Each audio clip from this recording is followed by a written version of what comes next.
আলহামদুলিল্লাহ, মহান রব্বে কারিমের দরবারে অসংখ্য শুকরিয়া যে রব্বে কারিম দয়া করে, মায়া করে, অনুগ্রহ করে আমাদেরকে সুস্থ রেখে আল্লাহ তাআলার পবিত্র ঘর মসজিদে বসার, আল্লাহ তাআলার পবিত্র ফরজ মাগরিবের 3 রাকাত ফরজ নামাজ জামাতের সাথে পড়ার তৌফিক দিয়েছেন। এই জন্য শুকরিয়া আদায় করি আলহামদুলিল্লাহ। আল্লাহ তাআলার পবিত্র ঘরে আল্লাহ তাআলা আমাদেরকে বসার সুযোগ দিচ্ছেন, এটা আমাদের জন্য অনেক বড় সৌভাগ্য। কারণ এই ঘরটা কার ভাই? আল্লাহর। এই ঘরটা কার? আল্লাহর। আল্লাহর ঘরে আল্লাহর বিশেষ বান্দারাই আসতে পারে। যেমন আমাদের ঘরে আমরা স্বাভাবিকভাবে ধরেন রাস্তায় চলাফেরা করতে গেলে সবার সাথে চলাফেরা করি না? যে আমার শত্রু তার সাথেও চলাফেরা করি রাস্তায়। হ্যাঁ, এমন বলি না যে এই রাস্তা দিয়ে আমি চলাফেরা করব, আমার বন্ধুরা শুধু চলবে, আমার শত্রুরা চলতে পারবে না, এমন বলি। বাজারে গেলে আমার বন্ধুর সাথেও চলি, শত্রুর সাথেও। সে বাজার করতেছে, এক দোকান থেকে মাছ কিনতেছে, আমিও শত্রুর ওই দোকান থেকে কি করি আবার মাছ কিনি। বলি না যে এই দোকান থেকে আমি মাছ কিনছি, আমার শত্রুর জন্য এই দোকানে মাছ না কিনি, বলি। কাপড় কিনতে গেলে এভরিথিং, সব ক্ষেত্রে আমার শত্রু যে তার সাথেও আমার উঠা বসা হয়, বন্ধুর সাথেও উঠা বসা হয়। কিন্তু দেখেন, আমি যখন আমার ঘরে ঢুকি তখন আমার একদম পার্সোনালি সম্পর্ক বন্ধু ছাড়া, পরিচিত ক্লোজ ব্যক্তি ছাড়া অন্য কাউকে ঘরে ঢুকতে দেই? আমাদের ঘরে ধরেন আমার শত্রু না, কিন্তু আমি তাকে চিনি না, সে যদি আমার ঘরে ঢুকতে দেবো? না ভাই, আপনি ঢুকেন। আপনি কে? কোথেকে আসছেন? কেন আসছেন? না, ঢুকতে পারবেন না। ভাই আমি কোনো ক্ষতি করবো না। না, ক্ষতি করবেন না, আমি আপনাকে চিনি না, আপনি আমার ঘরে কেন ঢুকবেন? ঢুকতে দিই না। কিন্তু তো সহজে যদি আমরা বুঝি যে আমরা অন্য সব জায়গায় সবার সাথে চলাফেরা করি, সবকিছু করি, কিন্তু আমাদের ঘরের মধ্যে আমাদের একান্ত বন্ধু, আমাদের একান্ত আত্মীয় স্বজন ছাড়া আমরা কাউকে ঢুকতে দিই না। আত্মীয় স্বজনের মধ্যে আবার যে কেউ ঢুকতে পারে না। ধরেন আমার চিনা জানা আত্মীয় স্বজন ঠিক আছে, আমার চাচা হুট করে আমার ঘর ঢুকে যাবো এমন কিছু না। আমার কাছে বলতে হবে যে বাতিজা তোমার ঘরে আসতেছি, দুপুরে তোমাদের ঘরে থাকবো বা ঢুকবো, বলতে হয়। হুট করে আমার ঘরে ঢুকে যাবো, আমার স্ত্রী আছে, আমার মা আছে, আমার বোন আছে, কেউ চাইলেই পারে না। একান্ত আমার বাবা চাইলে কি করতে পারে? ঢুকতে পারে। আমার মা চাইলে ঢুকতে পারে। তো আমরা বলতে চাইতেছিলাম যে কিছু বিশেষ জায়গা থাকে, ওই জায়গাগুলোতে আমরা যাকে মন চায় তাকে ঢুকাই না। আবার কিছু মিক্সার জায়গা থাকে, সেখানে যে কেউ আমাদের সাথে উঠতে পারে, বসতে পারে, চলতে পারে, বন্ধু অবন্ধু, চিনে পরিচয় সবাই। তো ঘর একটা বিশেষ জায়গা যেখানে আমরা সবাইকে কি দেই না? অনুমতি দেই না আমাদের ঘরে। তো ঠিক এই ঘরটা কার ঘর? যে কেউ ঢুকতে পারে। মানে আল্লাহর বান্দা হইলেই যে আল্লাহর ঘরে আসতে পারবে বিষয়টা এমন না। পৃথিবীর মধ্যে যদি 700 কোটি প্লাস মানুষ হয়, সবাই কিন্তু আল্লাহর বান্দা। সবাই কি আল্লাহর বান্দা না? আল্লাহ হয়তো তারা আল্লাহকে বিশ্বাস করে না, আমরা আল্লাহকে মানি না বলে, বা এই সেই আমরা আল্লাহর ইবাদত করি না, আমরা মূর্তি পূজা করি, এই করি ওই করি, কিন্তু তাদেরকে বানাইছে কি? আল্লাহ কিন্তু বানাইছে। কোরআন শরীফের আয়াতের মধ্যে আল্লাহ তাআলা বলছেন যে হে নবী, ওয়ালাইন সাআলতাহুম, আপনি যদি তাদেরকে প্রশ্ন করেন যে তোমাদেরকে কে তোমাদেরকে সৃষ্টি করছে, তারা তো বলে যে আমরা আল্লাহর ইবাদত করি না, মূর্তি পূজা করি, এই করি ওই করি, কিন্তু আপনারা তাদেরকে প্রশ্ন করেন যে তোমাদের কে সৃষ্টি করছে, ওই কাফেরটাও বলবে যে আমাদেরকে আল্লাহ সৃষ্টি করছে। সুবহানাল্লাহ। কারণ আল্লাহ সৃষ্টি করছে না, অন্য কেউ সৃষ্টি করছে, তাহলে সে কে বলতে হবে না? কিন্তু যদি বলে যে আচ্ছা তোমাকে কে সৃষ্টি করছে, যদি বলে যে আল্লাহ করছে না, তাহলে কে করছে? মূর্তি সৃষ্টি করছে? তুমি মূর্তি তুমি বানাইলে, মূর্তি আবার তোমাকে বানায় কি করে? মানে একটা প্রশ্ন চলে আসবো। তো আল্লাহ তাআলা বলতেছে যে আমাকে মানুক অথবা না মানুক, কিন্তু স্বীকার করে যে আমি আল্লাহ তাদেরকে কি করছি? সৃষ্টি করছি। তো এই দৃষ্টিকোণ থেকে সারা বিশ্বের সমস্ত মানুষ আল্লাহর বান্দা। সমস্ত মানুষ কার বান্দা? আল্লাহর বান্দা। আবার শেষ জমানার সমস্ত মানুষ আল্লাহ রসুলকে মানুক অথবা না মানুক, সে আল্লাহ রসুলের উম্মত। আল্লাহ রসুলের কি উম্মত? তো আল্লাহ রসুলের কিছু আনুগত্য উম্মত আর কিছু নাফরমান উম্মত। যারা আল্লাহ রসুলকে মানে তারা আল্লাহ রসুলের আনুগত্য উম্মত, যারা মানে না তারা নাফরমান উম্মত। এখন আমি যে বিষয়টা বলতেছিলাম যে আল্লাহর বান্দা হলেই আল্লাহর ঘরে আসতে পারবে, এই সুযোগটা নাই। হ্যাঁ, আমরা যেমন আমাদের চীনা পরিচিত হলে আমাদের ঘরে ঢুকতে দিই এমন না। আমাদের একান্ত পার্সোনালি বন্ধু বা বাবা মা এমন ব্যক্তিগত ছাড়া আমাদের ঘরে ঢুকতে দিই না। হয়তো তার সাথে আমি চলাফেরা করি, কিন্তু আমাদের ঘরে ঢুকতে দিই না। ঘরে ঢুকতে হলে অনেক প্রসেস আছে, হ্যাঁ। তো ঠিক আল্লাহর ঘরে আসতে হলে অনেক প্রসেস আছে। আল্লাহর সাথে বিশেষ একটা সম্পর্ক থাকতে হবে, আল্লাহকে ধ্যানে খেয়ালে সবসময় রাখতে হবে, তখন আল্লাহর ঘরে আসতে পারে। তো এখন আমরা বুঝতে পারি, আমরা যারা আল্লাহর ঘরে আসতেছি, আমরা যেমন আমাদের পার্সোনাল বন্ধুকে একান্ত আমাদের ঘরে ঢুকার অনুমতি দেই, ঠিক আমরা যারা আল্লাহর ঘরে আসতে পারি, আসি, আমরা আল্লাহর একান্ত পার্সোনাল বন্ধু। সুবহানাল্লাহ। নয়তো আজান হয়েছে, নামাজের সময় হয়েছে, সে বাজারে ঘুরেফেরা করতেছে আর আমি মসজিদে আসছি, কারণ কি? সেও তো সুস্থ, আমিও সুস্থ, সেও মুসলমান, আমিও মুসলমান, তারও সুযোগ আছে, আমারও সুযোগ আছে। তো আমি আসলাম, সে আসে না কেন? সে আল্লাহর একান্ত বন্ধু না। আল্লাহর একান্ত বন্ধু হলে তো আল্লাহ করে আসতো, আল্লাহ তাকে নিয়ে আসতো, আল্লাহ তাকে সুযোগ করে দিত, আল্লাহ তাকে তৌফিক দিত। ওই তৌফিকটা তার নাই। তো আমি যে কথাটা বলতেছিলাম যে আমরা শুকরিয়া আদায় করি যে আল্লাহ তাআলা আমাদেরকে মসজিদে নিয়ে আসছে। শুধু এতটুকু না, আমরা শুকরিয়া আদায় এই জন্য করব, আমরা যেমন আমাদের পার্সোনাল বন্ধুর জন্য আমাদের ঘরটা খোলা থাকে, যে বন্ধু তুমি যে কোনো সময় আমার ঘরে আসতে পারো, তোমার জন্য ওপেন, তোমার যখন মন চায় আমার বাড়িতে আসবা, খাইবা দাইবা, তোমার কোনো সমস্যা নেই, একান্ত পার্সোনাল বন্ধু হইলে, হ্যাঁ। তো ঠিক আল্লাহর ঘরটা আমাদের জন্য 24 ঘন্টা কি খোলা, আমরা আসতে পারতেছি, এটা আমাদের জন্য আল্লাহর পক্ষ থেকে অনেক বড় সৌভাগ্য ভাবলে। আর যদি ভাবি আসতেছে যাইতেছে আর কি, বিষয়টা কিন্তু এমন না। আমি যদি আসতেছে যাইতেছি এমন হইতো, তাহলে সে আসতে পারতেছে না কেন? তাকে বাধা দিচ্ছে কে? সে তো সুস্থ, সেও তো মুসলমান, সেও তো দাবি করে আমি আল্লাহর বান্দা, সেও তো বলে আমি নবীজির উম্মত, না? তো আপনারা স্বাভাবিকভাবে এতদিন যে পয়েন্ট শুনেন বা যে আলোচনা শোনেন, এটা শুনেন, আমি শুনছি আপনাদের বিষয়ে, আমার কাছে খুব ভালো লাগছে। বাকি আমরা আজকে ওই গভীরে আলোচনা করব না, আজকে আমরা একটু ফ্রেন্ডলি, একটু কোরআন হাদিস নিয়ে একটু আমরা বিশ্লেষণ করবো, যে আমরা আমাদের জীবনটাকে কিভাবে পরিচালনা করতে পারি, বা আমরা আরেকটু আল্লাহর কাছাকাছি কিভাবে যাইতে পারি একটু সহজে। নবী, রসুল, উলিয়া উলিয়া, তারা আল্লাহর নিকটবর্তী হয়েছে কোন পন্থায়, বা তারা কোন কাজটা করতো যার কারণে তারা আল্লাহর অনেক নিকটে চলে গেছিল। আমরা আজকে সহজভাবে ওই বিষয়গুলো একটু বোঝার চেষ্টা করব। ধরেন, আল্লাহ তাআলা এই পৃথিবীকে সৃষ্টি করছেন, এই পৃথিবীকে সৃষ্টি করার পরে সাথে সাথে আল্লাহ তাআলা মানুষকে দেন নাই, পাঠান নাই, হ্যাঁ।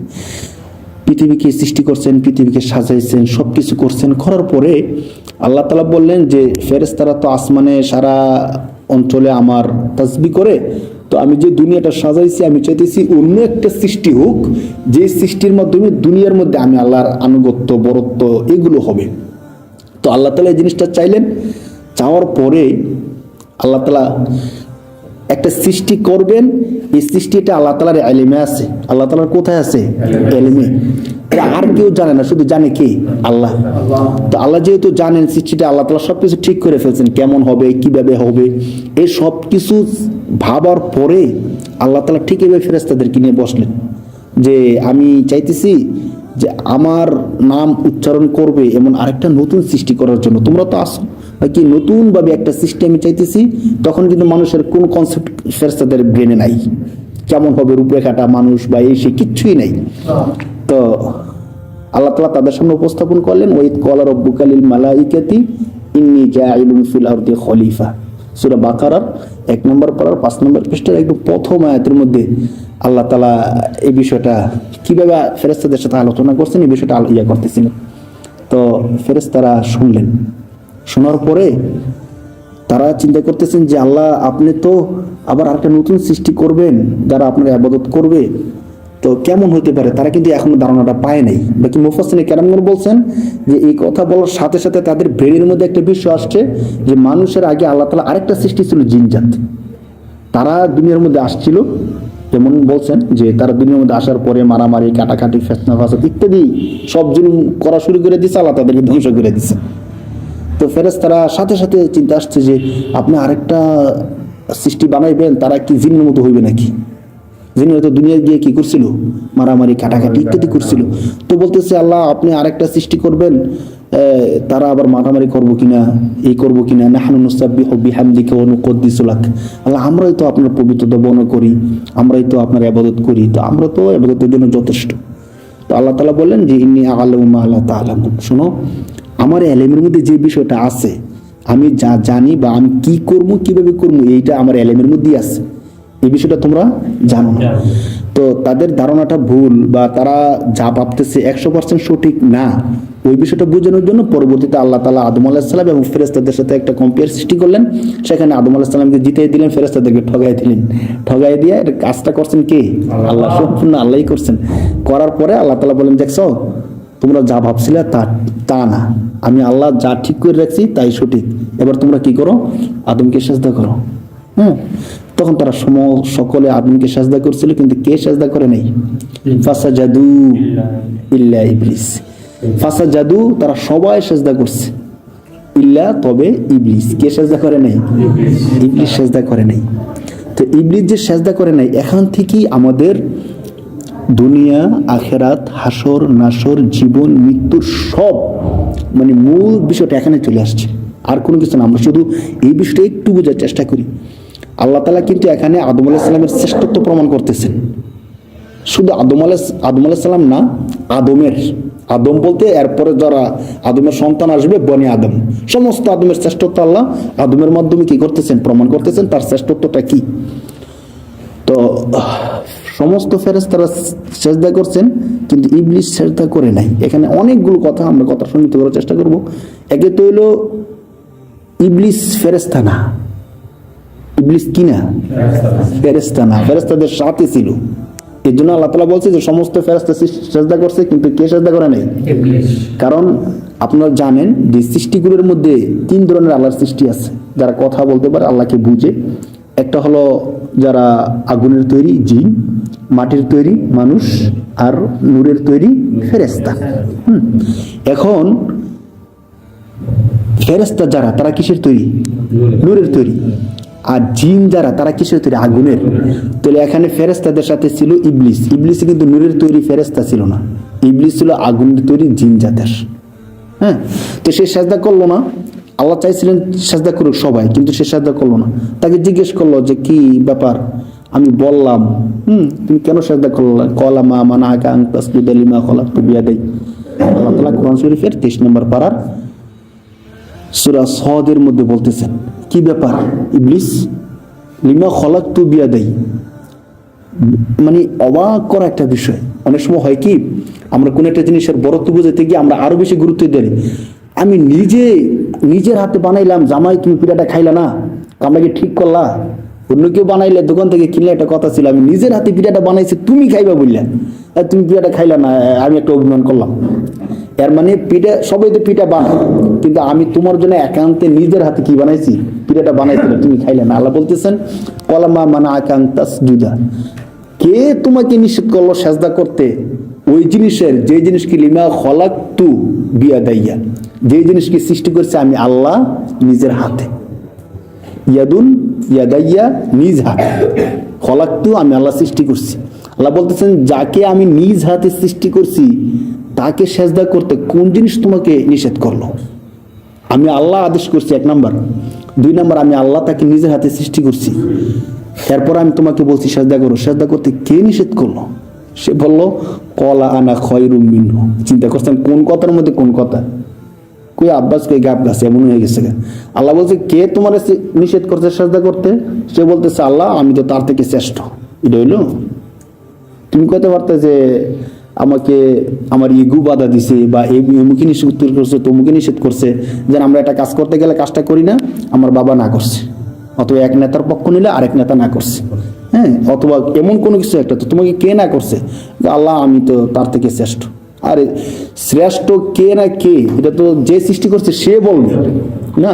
তো তুমি কিভাবে বলে ফেলো যে আমি শ্রেষ্ঠ? এই জিনিসটা কিন্তু সে মারাত্মক একটা ভুল করে ফেলছে। হ্যাঁ, তো এই ক্ষেত্রে আল্লাহ তাআলা যখন বললো যে আমি আল্লাহ যাকে নিজ হাতে সৃষ্টি করছি, আদেশ করছি সিজদা করার জন্য, তুমি কেন সিজদা করলা না? সে বললো, ক্বালা আনা খায়রুম মিন, আল্লাহ, আমি তার থেকে শ্রেষ্ঠ। তো আল্লাহ, তোমার একটা প্রশ্ন মনে মনে চলে আসে, তাহলে তুমি যে শ্রেষ্ঠ বুঝলে কি করে? তো সে নিজে বলতেছে, খলাকতানি, আপনি আমাকে সৃষ্টি করছেন মিন নার ও খলাকতাহু মিন তিন, যে তাকে সৃষ্টি করছেন মাটি থেকে আর আমাকে সৃষ্টি করছেন আগুন থেকে। তো মাটি তো আমরা দেখি না মাটি একটা ঢিল দেন উপরের দিকে, এটা কি আসমানে চলে যাবে ও মাটি? একটা মাটির টুকরা নিয়ে আমরা জোরে একটা ঢিল দিলাম অনেক জোর করে, এটা কি আসমানে চলে যাবো? নিচে। তো যে জিনিসটা উপরে তুলে দিই ওই জিনিসটা নিচে চলে যায়, তো এটা তো নিম্নমানের। আর আগুন যদি আমরা মাটিতে আগুন জ্বালাই মাটিতেই থাকবো, এটা আর উপরের দিকে যেতে থাকবো। তো তার যুক্তিটা আর কি, তো এই দৃষ্টিকোণ থেকে তো আগুন শ্রেষ্ঠ, তার মনে হইল এই বিষয়টা।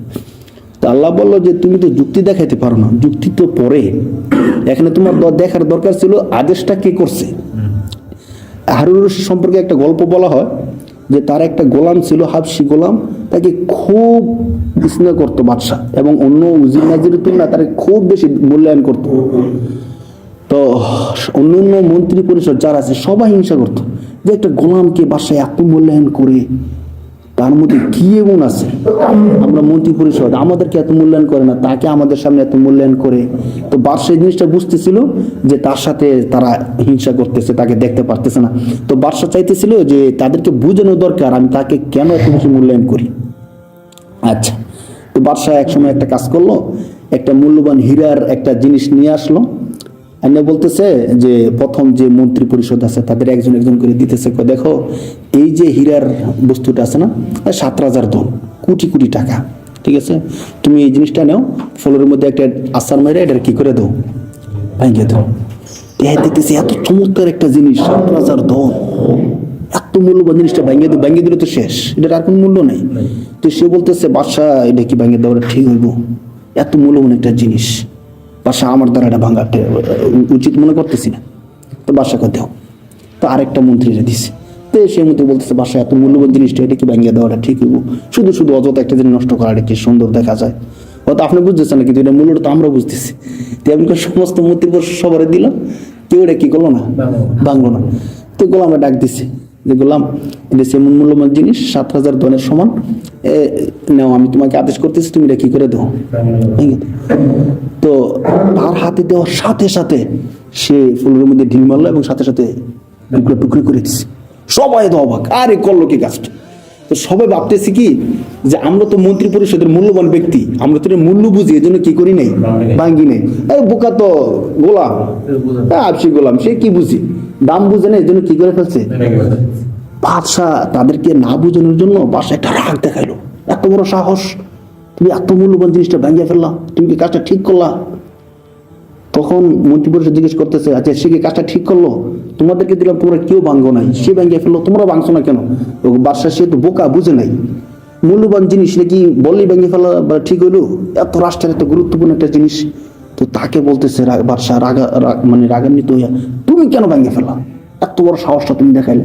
তো সে বলতেছে বাদশাহ কাজটা ঠিক হয়েছে নাকি বেঠিক হয়েছে আমি এটা ভাবছিলাম, কিন্তু আমি যখন দেখছি যে এটা অনেক মূল্যবান, এটা আমি বুঝছি অনেক মূল্যবান, কারণ মন্ত্রী পরিষদের কেউ যখন ভাঙতেছে না নিশ্চিত জিনিসটা অনেক মূল্যবান, কিন্তু আমার কাছে মনে হয়েছে যে এটা যত মূল্যবান হোক আপনার আদেশটা এর থেকে আরো বেশি মূল্যবান। সুবহানাল্লাহ, এই জিনিসটা খেয়াল করেন যে জিনিসটা অনেক মূল্যবান, কিন্তু আমার মনে হয়েছে এটা যত মূল্যবান হোক কিন্তু এর থেকে আরো 1000 কোটি গুণ বেশি মূল্যবান আপনার আদেশটা।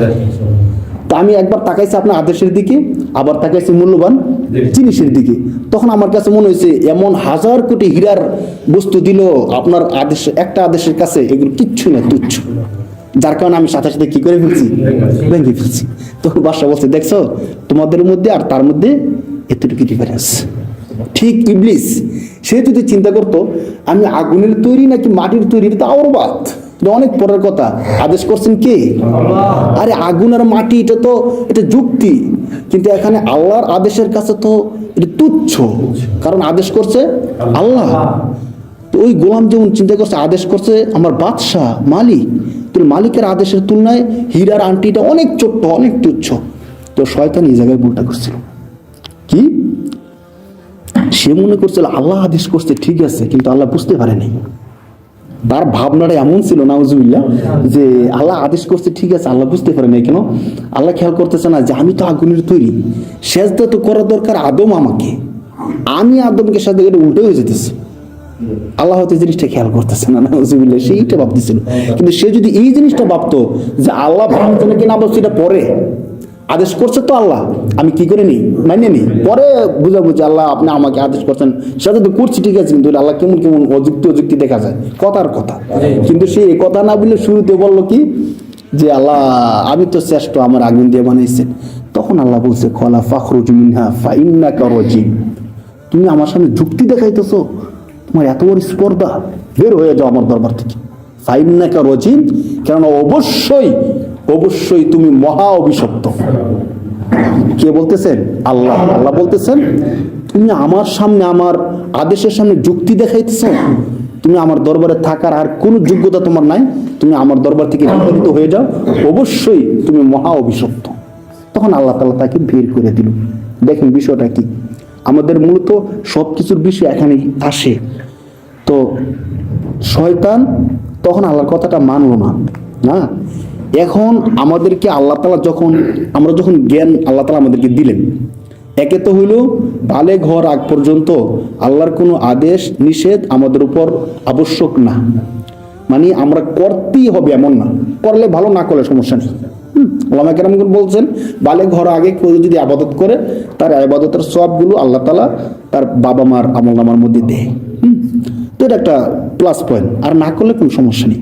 কিন্তু আমরা যখন বালেগ হই এর আরেকটা অর্থ হলো আমরা যখন বুঝতে পারি 100%, ভালো মন্দ, আগুন পানি সব কিছুকে আমরা তুমি পার্থক্য করতে পারি 100%, তখন আমাদের উপর আল্লাহ তাআলার আদেশ নিষেধ 100% চলে আসে,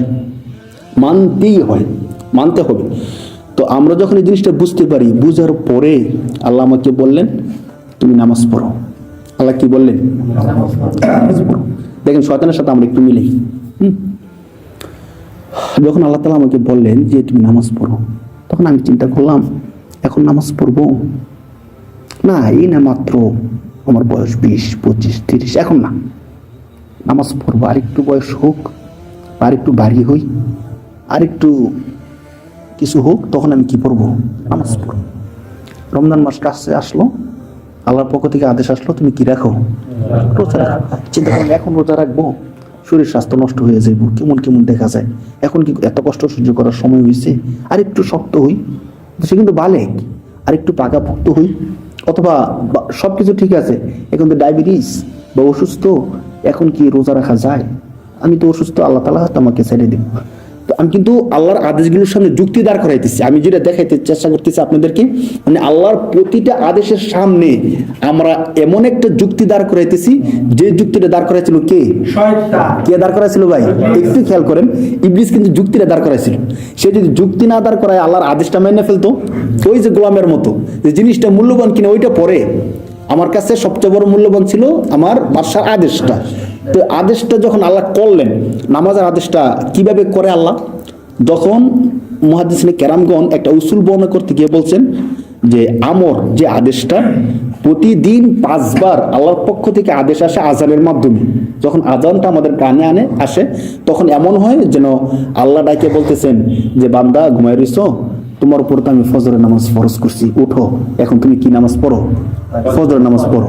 তখন শয়তান আমাদের কাছে আসে। কেন আসে এইটা আরেকটু আলোচনা করি, শয়তানের বিষয়টা আরেকটু সামনে যাই। এখন শয়তানকে আল্লাহ বলল কলা ফাখরুজ মিনহা ফাইন্নাকা রাজিম, বের হয়ে যাও, তুমি অভিশপ্ত, তুমি আমার আদেশ মানলা না, বরং যুক্তিদার করাইলা, অতএব আমার দরবারে থাকার কোনো সিস্টেম তোমার নাই, চলে যাও, ভিতরে তো হয়ে যাও। আরেক আয়াতের মধ্যে আরো কঠিন ভাবে আল্লাহ তাআলা বলছে ওয়াইন্না আলাইকা লানাতি ইলা ইয়াউমিদ্দিন, একদম কিয়ামত পর্যন্ত, শুধু এখন না, কিয়ামত পর্যন্ত আমি আল্লাহর লানত তোমার উপর থাকতেই থাকবে, একদম অল টাইম তোমার উপর আমি আল্লাহর লানত থাকবে।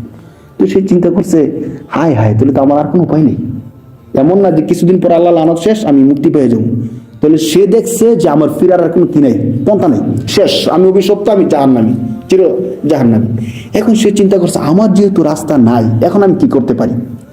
আমি তো একটা ভয়ঙ্কর কাজ করে দিতে পারি। কখনো যখন মানুষ দেখে তার পিছনে ফিরার রাস্তা নাই, কেউ তাকে মারবেই, ধরেন কথার কথা, তখন কিন্তু সে আর পিছনে যায় না, তখন যে তাকে মারতেছে সে যত বড়ই হোক তার উপরে কি মেরে বসে, গুষ্টি মেরে বসে, তখন তার ফিরার কোনো রাস্তা নেই। শয়তান সেম কাজটা করছে। শয়তান কি করলো যে আমার যেহেতু আর বাঁচার কোনো রাস্তা নাই, আমি জাহান্নামী হবই হব, শেষ, তাহলে যার কারণে আমি চির অভিশপ্ত হইলাম, আমি তাকে একটু দেখে দেব। এই কথা কিন্তু সে মনে মনে রাখছে এমন না। আমরা কি করি, যদি কারোর শত্রুতা করবো বা কেউ আমার ক্ষতি করে, ধরেন সামনাসামনি কিছু করতে পারি না, আপনার ক্ষমতা অনেক বেশি, মনে মনে কই যে সুযোগ যদি কোনোদিন পাই তোর খবর আছে। এটা কিন্তু প্রকাশ্যে বলি না, কারণ প্রকাশ্যে বলে আবার মার দিবা আমাকে, না এতক্ষণ তো মারছি, এখন যদি মুখে বলি আমাকে আজকে মারছো না, আমি তোমাকে দেখে দেবো, আবার মারবো। তো আমরা মনে মনে বলি, কিন্তু শয়তান মনে মনে বলে নেই। শয়তান কি করছে দেখেন, এই আল্লাহর সামনে দাঁড়ায়া, শয়তানের কিন্তু অনেক পাওয়ার ছিল, তার এলিমেন্ট ছিল, অনেক জ্ঞান ছিল, যার কারণে ফেরেশতাদের সাথে শয়তান, মানে তখন জিন জাতি ছিল, সে তখন শুরুতে শয়তান ছিল না, তো জিন জাত হয়ে কার সাথে থাকতেছিল, ফেরেশতাদের সাথে আল্লাহ তাকে থাকার সুযোগ দিয়েছিল, তাকে আল্লাহ গভীর এলেম দিছিল। এটা অনেক বড় ইতিহাস, কোনো একদিন সময় বলে বলবো।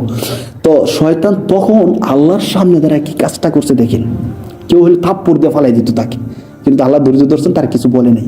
কি বলছে সে আল্লাহর সামনে দাঁড়ায়, কোরআন শরীফের 23 নম্বর পারা, 14 নম্বর পারা, 8 নম্বর পারা, এই 3টা পারার মধ্যে একদম সেম আলোচনাগুলো আসছে। যখন আল্লাহ তাআলা বলল যে কিয়ামত পর্যন্ত তুমি অভিশপ্ত, আমার দরবারে তোমার রহমতের কোনো আশা নেই, সিটা ফাটাও নেই, তখন সে বলল ক্বালা ফাবি ইজ্জাতিকা লা উগফিয়ান্নাহুম আজমাইন, হে আল্লাহ আপনার ইজ্জতের কসম, যার কারণে আমি গোমরা হয়েছি তাদের সবাইকে আমিও গোমরা করে সারমো, বলেন নাউজুবিল্লাহ। এই কথা কে বললো, কার সামনে বললো, আল্লাহর সামনে।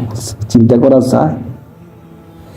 বাকি আল্লাহ তাআলা এতটুকু করছেন, আল্লাহ বলছেন ইল্লা ইবাদাকা, সে এই কথা বলছেন ইল্লা ইবাদাকা মিনহুমুল মুখলাসিন, তবে আপনার যারা খালেস বান্দা, যারা খালেস নিয়তে একনিষ্ঠভাবে আপনার ইবাদত করবে তারা সারা। আরেক আয়াতের মধ্যে 11 নম্বর পারা, 8 নম্বর পারার 11 নম্বর পৃষ্ঠার মধ্যে এইভাবে আসছে, তাকে ধরেন না প্রশ্ন করি না যে তুমি যে সমস্ত বান্দাদেরকে গোমরা করবা, কেমনে করবা, তখন সে বলতেছিল যে আমি লাউ কওদান্না লাহুম সিরাতাকাল মুস্তাকিম, তাদের যে সঠিক রাস্তাটা, ওই সঠিক রাস্তার মধ্যে আমি বসে থাকবো।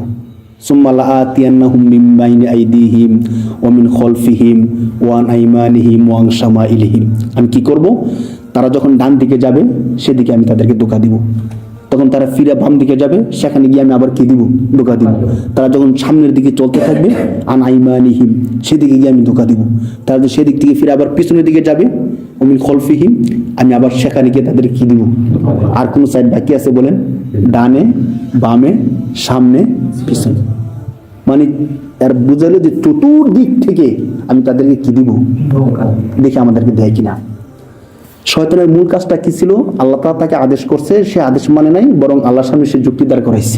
এটা কিন্তু আর কোনো কাজ না, কিন্তু আর কি কোনো অপরাধ করছে আল্লাহর সামনে, একটাই শুধু আল্লাহর আদেশ মানে নাই, আদেশের বিপরীতে একটা কি দাঁড় করাইছে, যুক্তি। আর কোনো গুনার কাজ টাজ কোনো কিছু করছে, আমরা যে চুরি বাটফারি করি, মিথ্যা কথা বলি, এই সে করি, সে কিছু করছে, মিথ্যা কথাও কিন্তু বলে নাই, বলছে আমি তাদের কারণে আমি গুমরা হয়েছি, তাদেরকে আমি গুমরা করে সারব, কিন্তু কথাটা সত্যি বলছে, একটাই শুধু অপরাধ। এখন আমরা কি করি দেখেন, ফজরের নামাজ আজানটা দিল, আল্লাহর পক্ষ থেকে আমার উপর আদেশ আসলো যে বান্দা সারা রাত ঘুমাইছো, আমি আল্লাহ তোমাকে ঘুমানোর জন্য সুযোগ করে দিচ্ছি, সবকিছু করে দিছি।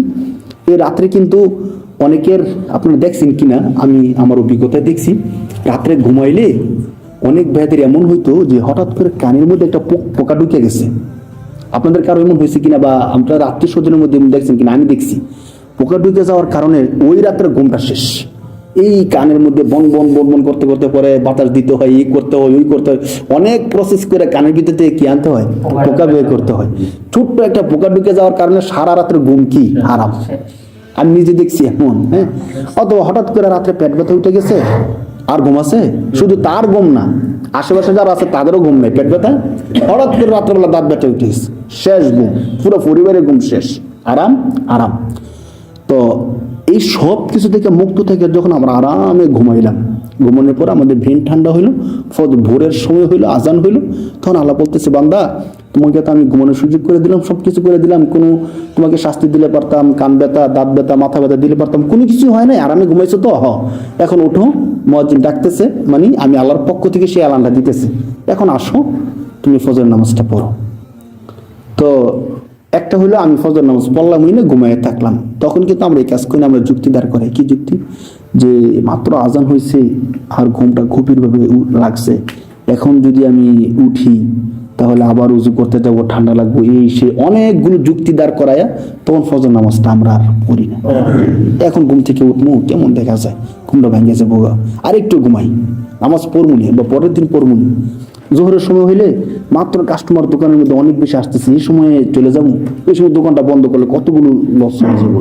মানে অনেকগুলো যুক্তি দাঁড় করায়া আমরা আল্লাহর আদেশটা কি করি না, মানে নাহলে আল্লাহর আদেশটা কেন মানি না বলেন? কেন নামাজ পড়তে আসলে কি আমাকে কেউ শাস্তি দেয়? রাস্তার মধ্যে কেউ তরবারি নিয়ে দাঁড় রয়েছে যে মসজিদে ঢুকবেন আপনার কল্লা ফেলাই দেন এমন? বা নামাজটা করে যাওয়ার সাথে সাথে এলাকার যুবকরা আমাকে গালাগালি করা শুরু করে দিয়ে এমন হয়? তো কেন নামাজটা করি না? কেউ জাল জুলুম করে? কিচ্ছুই না। কিন্তু কথার কথা আমরা একটা যুক্তি দাঁড় করাই, নামাজটা কেন করি না? রমজান মাসে রোজাটা কেন রাখি না? আমি যদি রোজা রাখি আমার বাবাকে আমাকে শাস্তি দিব?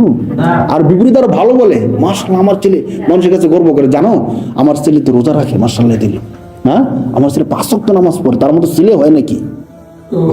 আমার ছেলে সোনার ছেলে। আর যদি না করি তখন আমাদেরকে গালাগালি করে, খারাপ বলে। এরপরও যখন আমি করি না, এর মানে শয়তান যে কাজটা করছিল হুবহু সেম কাজটা কে করতেছে? আমরা করতেছি। আর একটু কি চিন্তা করছেন আর কত গভীর? শয়তান যে আল্লাহর পক্ষ থেকে বিতাড়িত হয়ে আইছে, তখন মুফাসসিরিন কেরামগণ বলছেন আল্লাহ তাআলা তাদেরকে সেজদা দেওয়ার কথা বলছিল একটা, তোমরা সেজদা করো, কিন্তু ফেরেশতারা একটা সেজদা দেওয়ার পরে তারা ভয়ে কাঁপতেছিল যে আমরা আল্লাহর আদেশ পালন করতে পারলাম কিনা।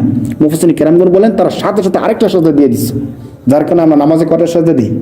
দুইটা সেজদা। কেউ মনে একটা ব্যাখ্যা করছেন, তো বরং একটা সেজদা আল্লাহ তাআলা বলছেন, সাথে সাথে একটা সেজদা দিয়েছেন, এই জন্য মোট সেজদা কয়টা? দুইটা। তো শয়তান যদি সেজদা না দিয়ে থাকে কয়টা সেজদা দেয়? দুইটা। শয়তান কয়টা সেজদা দেয় নাই? দুইটা সেজদা না দেওয়ার কারণে শয়তান কি হয়ে গেছে? শয়তান বিতাড়িত হয়ে গেছে, অভিশপ্ত হয়ে গেছে। এবং আল্লাহ বলছেন ওয়াইন্না আলাইকা লাআনাতি, অবশ্যই তোমার উপর আমি আল্লাহর লানত ইলা ইয়াউমিদ্দিন, কিয়ামত দিনের পর্যন্ত, একবারে। তো শয়তান কিয়ামত পর্যন্ত লানত, কয়টা সেজদা না দেওয়ার কারণে? একটু চিন্তা করুন। আর আমরা দৈনিক যারা 5 ওয়াক্ত নামাজ মিস করে দিই, তারা কয়টা সেজদা মিস করে? শয়তান মিস করছে কয়টা? আমরা একদিনে ওই 1 ওয়াক্ত নামাজের মধ্যে 4 রাকাতের মধ্যে 8টা সেজদা, ফজর নামাজের মধ্যে 2 রাকাত সুন্নাত 2 রাকাত ফরজ, কয়টা সেজদা হইলো? 4 রাকাতে 8টা। যোহরের নামাজে কয়টা সেজদা? আসরের নামাজে কয়টা সেজদা? মাগরিবের মধ্যে কয়টা সেজদা? এশারের মধ্যে কয়টা সেজদা? সব মিলে কতগুলো সেজদা দৈনিক মিস করতেছি, সপ্তাহে কতগুলো সেজদা মিস করতেছি। হাসরের দিন যদি শয়তানকে আর আমাদেরকে একসাথে করা হয়, শয়তান যদি বলে আল্লাহ এই 2টা সেজদা না দেওয়ার কারণে আপনি আমাকে চিরস্থায়ী লানত দিলেন, আবার চিরস্থায়ী জাহান্নামী বানাই দিলেন, আপনার যে বান্দারা দৈনিক সেজদা মিস করছে 100, সপ্তাহে মিস করছে 1000, আর বছর মিস করছে 1 লক্ষ সেজদা, সারা জীবন মিস করছে 1 কোটি সেজদা, তাদেরকে কি দিবেন? আমরা তো জাহান্নাম দিবেন, দিয়ে দেন, সমস্যা নেই। কিন্তু যারা সারা জীবনে ধরেন আনুমানিক ধরলাম 1 কোটি সেজদা মিস করছে, তাদেরকে কি দিবেন? দেন। আমাদের বাঁচার কোনো উপায় আছে বলেন? আমরা কি তখন কিছু বলতে পারবো? তখন আমরা বলবো হায় হায়, কথা তো সত্য, শয়তান 2টা সেজদা দেয় নাই, অথচ এর আগে কিন্তু শয়তান আল্লাহ সব কাজ করছে। কেউ কেউ বলছে যে শয়তান এত ইবাদত করছে যে এত ইবাদত আর কেউ করার কোনো সুযোগও পাবে না, কারণ তার অনেক সময় পেয়েছিল, হাজার হাজার বছর নাকি সে সময় পেয়েছে। তো হাজার হাজার বছরে সে শুধু ইবাদতই করছে। তো এত ইবাদত করার পরে সেজদা করে নাই কয়টা? 2টা। এর জন্য তাকে এত বড় শাস্তি। আর আমরা তো এত বড় হায়াতও পাবো না, এত বেশি ইবাদত করতে পারবো না, এরপরও আমরা যে শত শত সেজদা মিস করতেছি, আমাদের সাথে এটা কি হওয়া উচিত? চিন্তা করেন। তো এই বিষয়গুলো কিন্তু আমাদের মূল সাবজেক্ট এখানেই। আরেকটা বিষয় আমরা আরো গভীরে বুঝি যে শয়তান যতটুকু ইবাদত করছে, এর থেকে আল্লাহ তাআলার আদেশটা তো মানে নাই, বরং আল্লাহর সামনে পাল্টা একটা যুক্তি দাঁড় করাইছে। তখন আমরাও যখন আল্লাহর ইবাদতটা না করে পাল্টা একটা যুক্তি দাঁড় করাই যে এই রমজানে রোজা রাখবো, শরীর নষ্ট হয়ে যাবে, কেমন দেখা যায়। আরো ভয়ঙ্কর অনেক মানুষ আছে এমন মনে করে যে রোজা গরিব যারা খাইতে পারে না তারা রোজা রাখবে, আমরা যারা টাকা পয়সা আছে খাবার দাবার খাইতে পারি আমাদের জন্য তো রোজা না, গরিব দরিব যারা থাকে চলাফেরা করে তারা রোজা রাখবে। তারা শয়তানের থেকে আরো বেশি হয়ে গেল না বলেন? তো এই জন্য আমরা যদি এই জিনিসটা চিন্তা করি, এখন আদম আলাইহিস সালামের বিষয়টা আরেকটু আসে। শয়তান তার নিয়ন্ত্রণ করে নিল যে আমি যাদের জন্য গুমরা হয়েছে তাদেরকে আমি কি করে ছাড়বো, গুমরা করে ছাড়বো। সে কিন্তু শপথ করছে। আরবি শব্দ যদি আপনারা ব্যাকরণের সিস্টেমটা একটু বুঝেন, ফা বি ইজ্জাতিকা, ফা বি বা কসমিয়ার থেকে, যে আল্লাহ আপনার ইজ্জতের কসম আমি আদমকে গুমরা করবই করব। হ্যাঁ, লাউযিয়ান্নাহুম আজমাইন, তাদের সবাইকে আমি কি করব। এই চ্যালেঞ্জ করছে কে? শয়তান। চ্যালেঞ্জ করে সে প্রথম টার্গেটটা পুরো করে। দেখেন প্রথম কে ছিল? আদম আলাইহিস সালাম ছিল, এরপরে হাওয়া আলাইহিস সালাম ছিল, দুইজন ছিল। সে তার প্রথম চ্যালেঞ্জটা তাদের উপর প্রয়োগ করতেছে যে আমি প্রথম আদম হাওয়া, তাদের উপর আমি আমার চক্রান্তটা দেখি কতটুকু বাস্তবায়ন করতে পারি। সে চক্রান্ত করলো। কোরআন শরীফের 8 নম্বর পারার 11 নম্বর পৃষ্ঠা, একদম পুরো পৃষ্ঠাটা শুধু এই আলোচনাই।